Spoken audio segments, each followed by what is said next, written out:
Preaching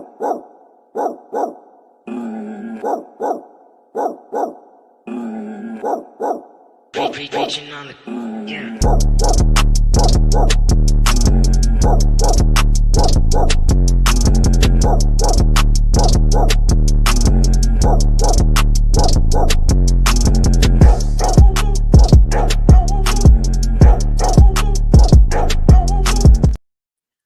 What is going on, ladies and gentlemen? Welcome to the one and only Rumboyz Fantasy Network. We are also live over on Big Guy Fantasy Sports. That's right, Big Guy Fantasy Sports. This is the Goal Line Goons. The Goal Line Goons. We are live as usual on our Tuesday nights. Taco is still putting the baby down, but it's Thanksgiving week. I am tired from traveling yesterday. Traffic was crazy. Traffic is getting even crazier around here. So yeah, we are going to shoot you guys a podcast real fast, get you guys your information so that you can go out there and you can win a very thankful Thanksgiving week. For a lot of you, you're probably already securing playoff spots. You're probably already securing bye weeks. I am at my mom's. I'm at my mom's crib right now. She's in her office area working, so I can't like be out there streaming. But I still needed to get an episode done for you guys. So, in a way, new streaming location. Just it's just our house. It's just yeah. So yeah. But we're gonna go ahead. We are going to get you guys taken care of. Got a lot to go over. Cheers to me. Cheers to you, all the Rum boys and girls. What it do? Dilly. What up, Daniel? What up, Leafs? All right, let's go ahead and let's get into our waiver wire. There were some injuries this week. You guys are probably affected by a few of these. I don't think that we're going to be dealing with possibly outside of, obviously the concussion protocols that'll have to be taking place. I don't think that we have too much that I want us to worry about. I don't want us to overanalyze here is basically what I'm trying to say. Here, just give me one moment. I got to get a chart up really quick so I can review these injuries because we got a lot. We got a lot. All right. So first off, we do have to begin with Baker Mayfield. Baker Mayfield went down. It's nothing too serious. It's just a stinger. So I don't want us to kind of, fret. I don't want us to worry too much about that. In regards to Baker Mayfield, Brian Robinson, it is an ankle. Wait to see about that. That one could be pretty serious. Chris Rodriguez was brought up from the practice squad as well as Jeremy Nichols. So if you're looking to start, someone in place of Brian Robinson, if you're affected by Brian Robinson or even Austin Eckler, he is out due to concussion protocol. Him and Romeo Doubs actually both find themselves in concussion protocol. So if you're needing replacements for those, maybe you can slide in a Jeremy Nichols. If none of the other guys that we talk about may be available for you. David Montgomery, shoulder injury due to Haas. He's probably going to find a way to play through it. But it's a short week, so we'll see. And then, of course, Josh Downs. Josh Downs going down. He was pretty much the primary there in Indy. He's been probably the only Colt that has given you some sort of production. So that one a little bit tough. Jatavian Sanders, we've talked about him a little bit here and there throughout the season. Not too much to really worry about there. I don't think that too many of you were running out to start Jatavian Sanders. He is dealing with a neck injury. Hopefully that he can get back. He can get back to normal. He can get back to full health. But the Panthers, man, shout out to them. They played a damn good game against the Chiefs last week. Let's see here. So those are your injuries.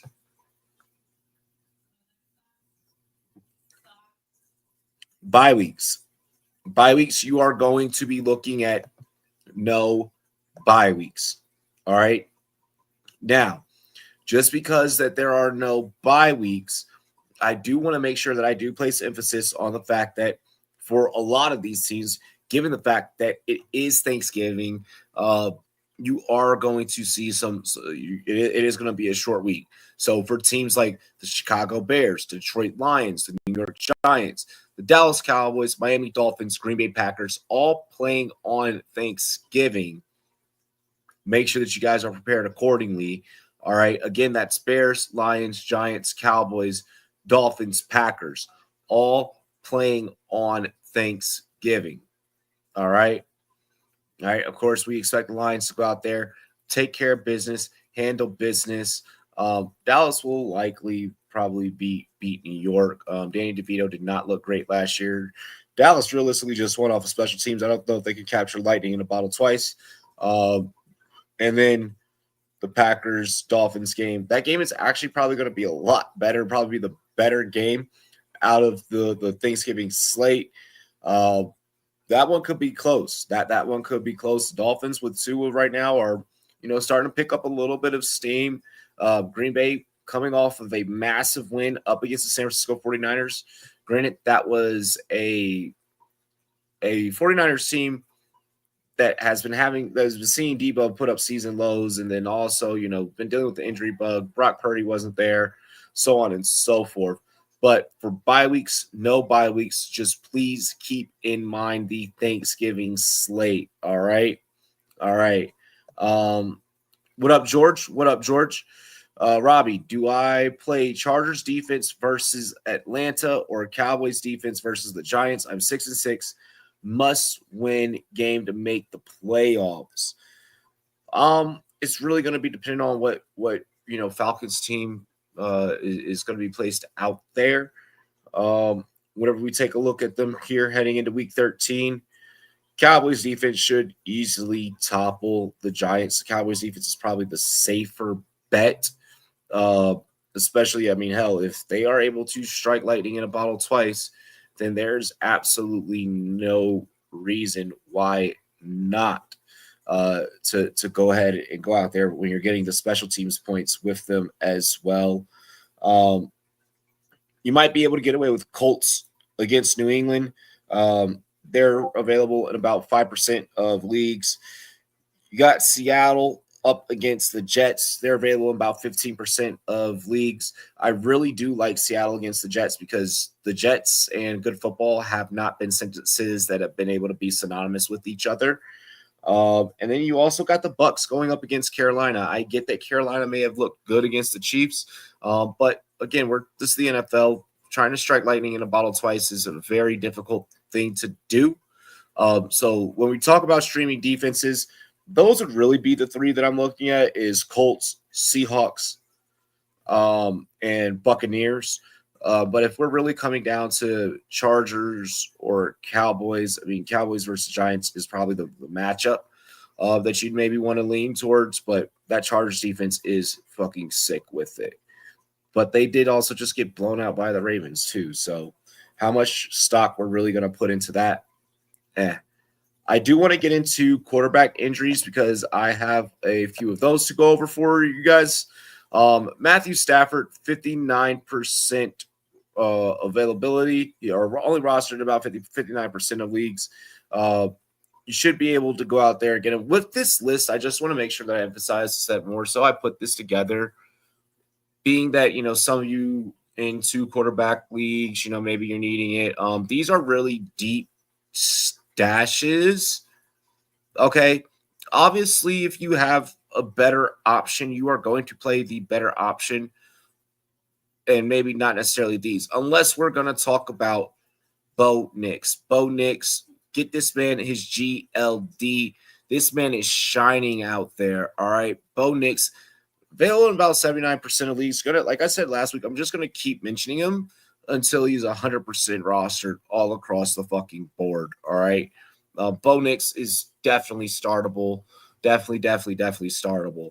What about Geno Smith? Geno Smith, 65% rostered. I did kind of just mention Seattle up against the Jets. The Jets defense, maybe not, they're not great. They're not great. We're not even going to say maybe not. They're not great whatsoever.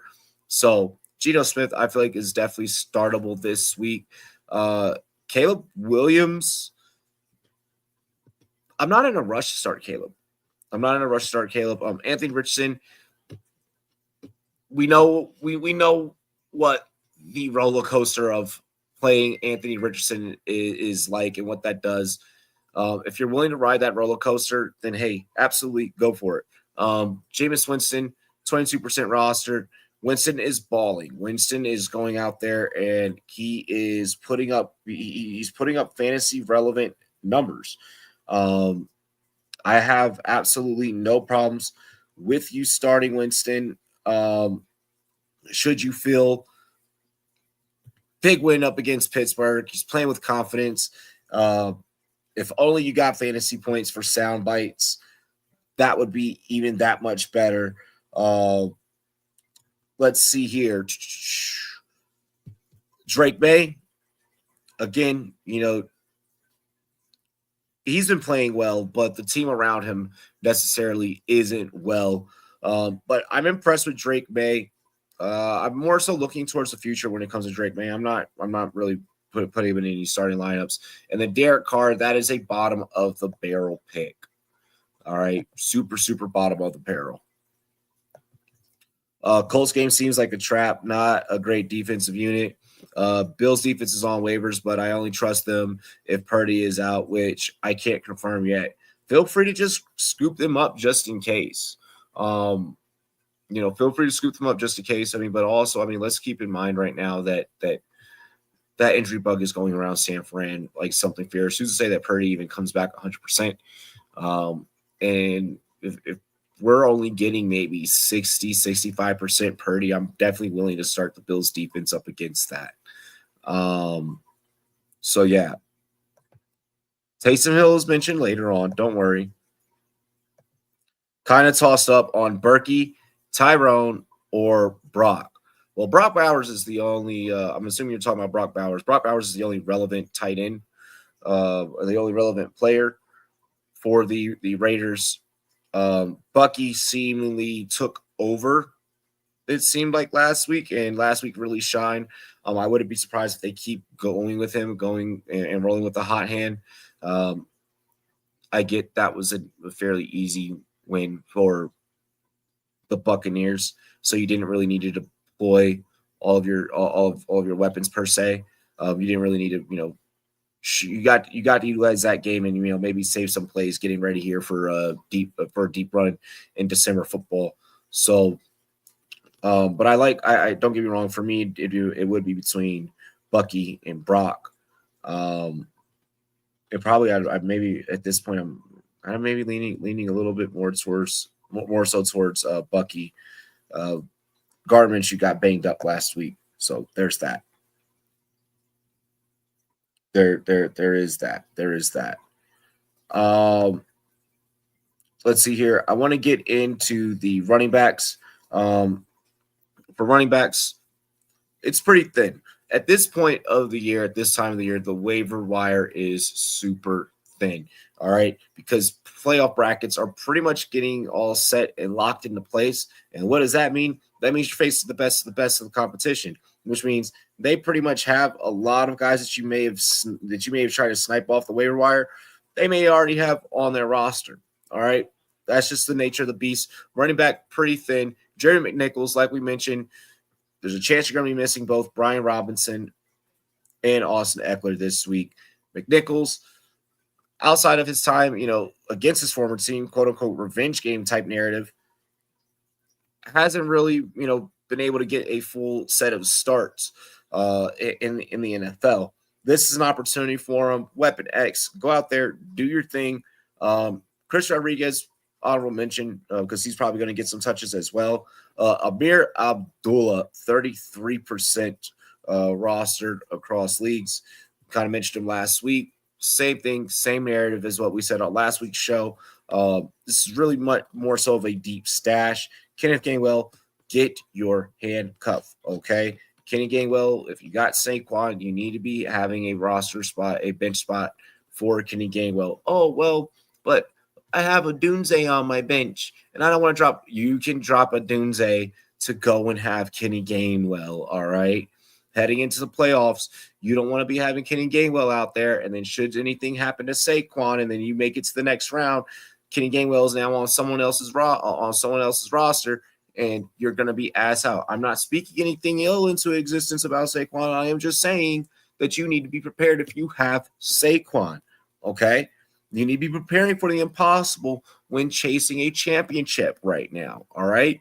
I have James Cook on our roster. You best believe that I have Ray Davis right behind him as well, all right? So that's really what I want to preach home about the running backs. Yes, nothing but facts, bro. Nothing but facts. Inshallah Abdullah. Want to get in here into the wide receivers. And we're cooking, We're cooking. Keon Coleman, 61% rostered across leagues. If he's available, feel free to grab him. Ball has to go somewhere. He's pretty much been the one of the go-to guys for Josh Allen. The way the Bills are playing, they're having fun, high-powered offense. They're chasing playoffs. Because they're chasing playoffs and they're trying to maintain seeding, so on and so forth. I want to be able to have pieces of that offense. Kind of same thing, same philosophy that I preached leading up to the kickoff of the season, getting you guys prepared. Noah Brown, 19%. I understand there may be some drops here, but at the end of the day, he's still pretty much the bona fide wide receiver 2 in that Washington offense. What about Nick Westbrook-Ikhine? Nick Westbrook-Ikhine is a guy who is finding himself getting fed more and more week in, week out throughout that Tennessee passing attack from Will Levis. Maybe it's something to look at. MVS, 35%, staying exactly where he was last week. Saw across some leagues, some folks even being willing to drop MVS. MVS has the home run ability to where he can go off. He's definitely being targeted in that New Orleans Saints offense. Kubiak is like, fuck it. He's down there somewhere. I understand that there may be some weeks that MVS could dud, but if you're needing a home run hitter, you're needing a boom or bust guy, you're needing a guy that's going to boom for you when he booms, then we bring the boom. MVS is probably definitely the one. I cannot believe that I just did that. That was super fucking cringe. Jerry Jeudy, 74% rostered, quickly becoming a target for Jameis Winston, the lead target there, if you will, for the Cleveland Browns, the Believeland Browns. Jerry Jeudy, 74% rostered. Here's a guy that I really like is Devon Villay out here in Denver. Villay is getting a lot of work, quickly becoming one of Bo Nix's go-tos outside of Cortland Sutton, and whenever they're not choosing to run the damn ball, which sometimes isn't always productive. Villay gets pretty decent gains. He can have breakout games. I really like Devon Villay. I played him in a league last week, and I ended up winning that week, and I was pretty impressed with the performance that I got out of Villay. David Moore, 1%. There is a new Moore in town in Carolina, and no, it's not DJ. It is David. Could this maybe be Bryce Young's new favorite target? I mean, I know Adam Thielen is sitting there at 45% down there at the bottom. Maybe. I'm not in a rush to go and get David Moore nor Thielen, okay? I still want to see more out of this Carolina offense. I'm fully convinced that this Carolina team runs through Chuba Hubbard, and we're still yet to see what's going to come out of Bryce Young, despite the fact that he looked amazing this past week. Calvin Austin, 4% rostered. Ball has to go somewhere in Pittsburgh. We thought that it was going to be more of a Mike Williams show, and he was going to maybe take over that Calvin Austin role. I feel like Calvin Austin still definitely has a defined role, and whenever George Pickens is busy throwing fits, Austin is there to be able to be open and catch targets. He's a more level-headed guy out of that wide receiver room. Alec Pierce, 26%, more so a value up play with the loss of Josh Downs. How long Josh Downs, being out, that elevates Alec Pierce. Best Westbrook athlete. Oh, come on. You're going to say that over Russell? Let's see. Oh, wait, I forgot. I have to bench Zay. Hey, you got plenty of time tonight to get it done. You got tonight and tomorrow. We're rolling Bucky over Zay. I'm completely okay with that. Can't believe we got Robbie to say brain rot. Yeah, that was pretty fucking cringe that I just did that. Nick Westbrook-Akeem gives me nightmares. Absolutely. I'm not in a rush to grab him. When we're talking about the receivers office list that I really want to be focusing on grabbing, it's Coleman, it's Valet, it's MVS, it's Pierce, it's Brown. The rest of that list can kind of whatever happens. I'm not even in a rush to go and get Judy. I think that 74% is just fool's gold. That's just the public rushing to go and get a stock that is hot. And then just like any other crypto, they're gonna fucking rug it. They're gonna rug Jerry Judy as soon as he has a bad game. So I'm just not. It's just something I don't want to put myself through.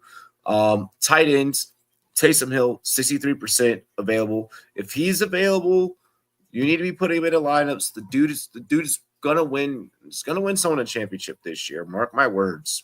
Championship week, he's gonna go off. All right.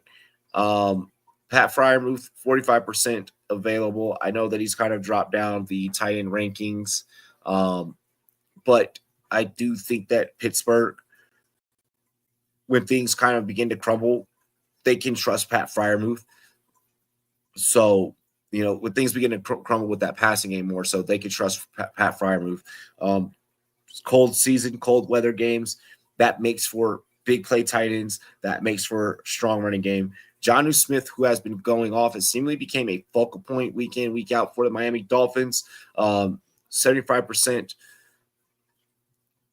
There's a chance that you may not be able to get him. If not, feel free to see about Taysom Hill or Zach Ertz. Zach Ertz has been going off back-to-back weeks, double-digit fantasy points, a top 10 tight end performance, both back-to-back weeks. Zach Ertz is a guy that I have on my big money roster, and I'm hoping that we can make it to a championship together. Noah Gray, 6%. It's okay. And then Theo Johnson, look, it's the Cowboys. They are susceptible to middle-of-the-field passing attacks. Who's better middle of the field? Your big boy tight end. But also, DeVito played most of last Sunday on his back, being sacked, what was it, 3 times, something like that, all before the fourth quarter. I don't see Theo Johnson being that profitable for fantasy managers. Picture this. It's week 14. You have to win. Your QB is on a bye. It's either Russ, Caleb, or Winston, or T-Law, but that's kind of whack. It would be Russ.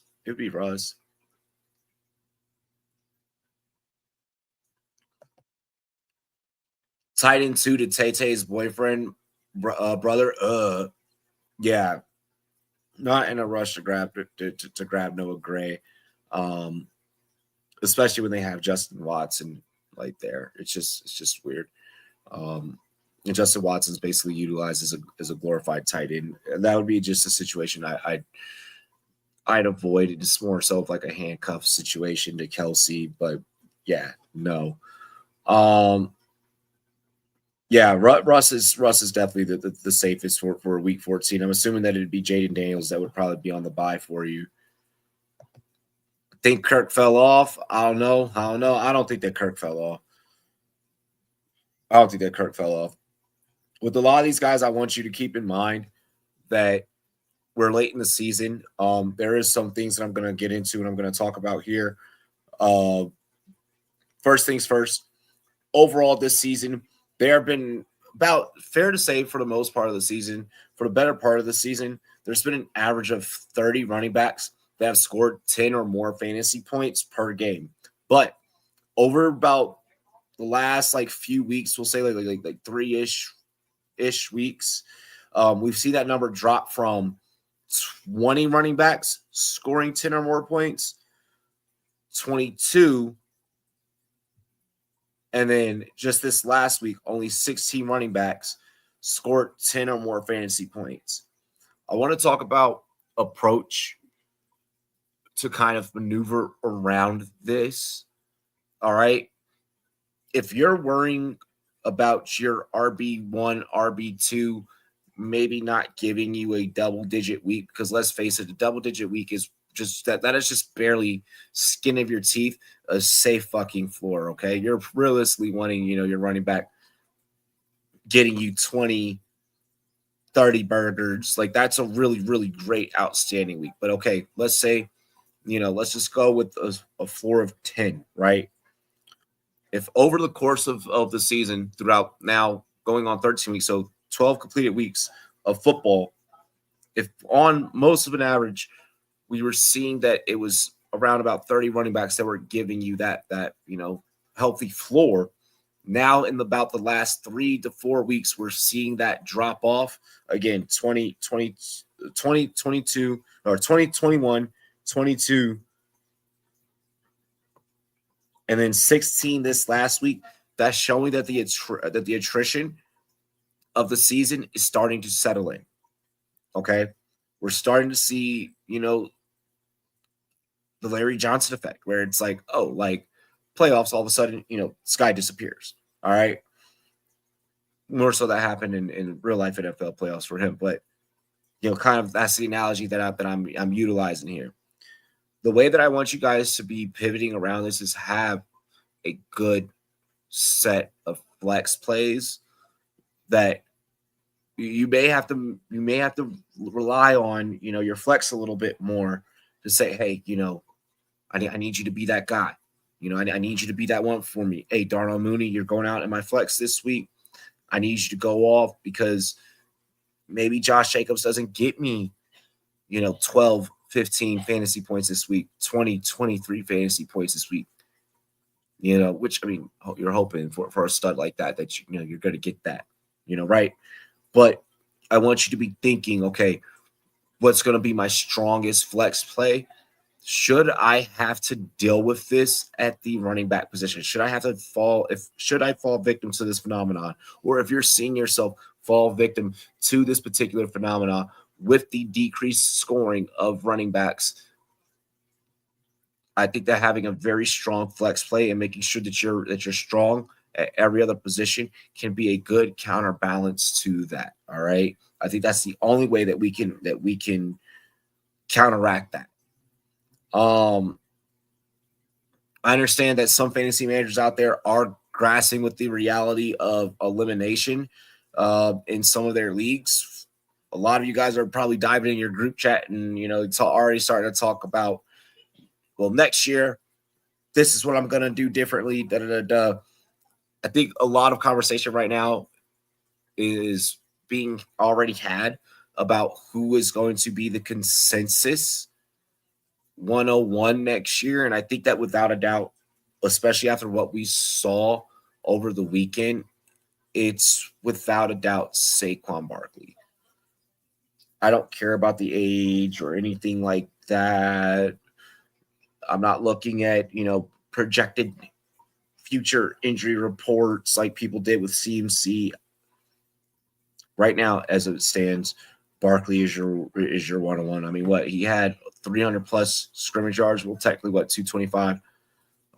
That 225 just rushing, but overall, like 300 plus scrimmage yards in both rushing and receiving. This past week, 3 touchdowns, 4 fucking touchdowns, 3 touchdowns, like just insane to me. Hands down, has to be the RB1. He's out here backwards hurdling over guys. They've now included that move in Madden. Just absolutely insane. Saquon is eviscerating guys, and yes, the NFL needs to start paying their running backs because you got guys like Saquon and Derrick Henry that are proving that Father Time can fuck off. And then another thing that I do want to address is from what we learned last week, the 49ers are absolutely positively nothing without Brock Purdy. They need to go ahead this offseason, make a game plan to pay him. They're probably going to have to move on from Debo. That's fine. Debo, test out free agency. Purdy's the man for them. They're going to have to lock in a deal with him. They're going to have to secure him, long term. To say that anyone can go out there and plug and play into a Kyle Shanahan offense clearly is preposterous. If that were the case, Trey Lance would have fucking been more successful, even in preseason snaps, and he looked like shit whenever he got those opportunities. So, whoa there, boy. Don't go there, boy. Let's stop with the game manager talk with Brock Purdy. After all, isn't that what you want out of a good quarterback, is to be able to manage the game? So, I am in on the Brock Purdy hype train heading into the offseason. Do I think that the 49ers make the playoffs at this point? Probably not. I'm leaning more so towards not. A player that I am willing to drop, I am pissed off that 45% of you still have Adam Thielen on rosters. You are safe to drop Adam Thielen, in my opinion. I know that I had him up on the waiver wire, but you're able to drop him and you're able to go out there and you can pick up, Stafford or Bo Nix if you're needing a quarterback. If you know that one of your opponents, if you're going up against the guy that lost Brian Robinson, you should be grabbing Jeremy McNichols so that he can't easily plug and play that. You should be, if Keon Coleman's available for you, you should be grabbing him. So those are that's my pick up one, drop one for you guys. Overreaction from week 12. Fuck Dallas. Dallas is not going to strike lightning in a bottle twice. Washington needs to get it together. I don't know what's been going on with Washington lately. I think it's second half of the year. Cliff Kingsbury type bullshit. He did this in Arizona where he was hot and then it just declined. Cliff, get your head out your ass, get it together. And then my bold take for week 13. My bold take for week 13 is Miami covers against the Packers. I think that Miami covers against the Packers 100% for Thanksgiving. I'm willing to take that. I don't think that it's going to be as easy of a road for Green Bay up against Miami. I get that that's in Lambeau. I understand that Miami does not play well in cold weather games. But also at the same time, Miami's, no pun intended, getting hot right now. Whereas we're seeing they're not the injured riddled 49ers. They're healthy right now. So I think that game's going to be kind of close. Maybe we're getting sucked into the whole Jadon Waddle theory. But he looked pretty decent last week. Maybe he gets 3 catches. Maybe he gets 5. Waddle, I'll predict this or bold prediction for week 13. Waddle, 5 targets, 3 catches, 86 yards. And I'll leave it at that. I'm not going to give him a touchdown. 5 targets, 3 catches, 86 yards for Jaylen Waddle. All right. Other than that, I just rock out the show real quick by myself. It's Thanksgiving. I want you guys to spend time with your families. Have a great time with your families. We will be back live Friday. And then Sunday, we're going to be at the restaurant doing play-by-play there. I'm going to make sure that they have Rum Zone hooked up. I actually have Rum Zone on my laptop, and I had completely forgotten about that. It's like halfway through last weekend's production, so I apologize about that. Cheers to me. Cheers to you. All the Rum Boys and Girls, what it do. Dilly dilly. Love and appreciate all of you. Peace.